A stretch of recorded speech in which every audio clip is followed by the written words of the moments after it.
Goeie. Friesland het beste van de wereld? Op wat voor meert dan? Op het meert van historische sporten, like scooters, keersen, vierleppen en alwe sterrentochten? Ja, maar straks wordt het eerder was ik net niet, dus dat telt niet. Op het meert van eigen taal? Nou, we reizen massaal al met een sek vol bestuurders naar de Faroe-eilanden om in aanbieding te zien dat ze haar eigentalige bennenboeken meisje wil ze hier de ben een telefoontje doen, want dan ontwikkelen ze haar beter in de wereld, denken we.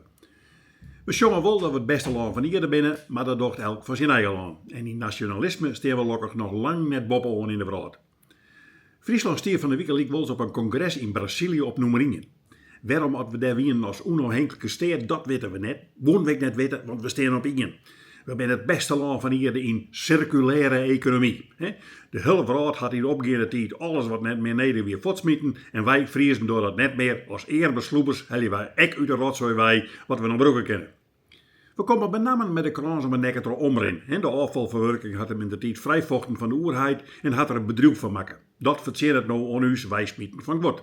Want wij zijn echt net oors als de rest van de wereld. Omrin maakt het er wat van. Dat docht dik draais maar ik. Die bouwen hoezen met dwarse mjoren, want ik was us de natuur smiet spul op wat te broeken is.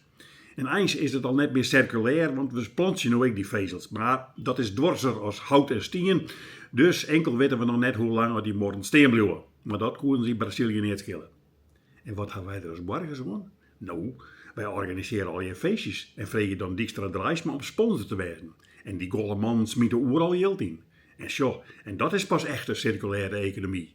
Wij hadden dus feest van de rommel die we zelfs voortsmieten.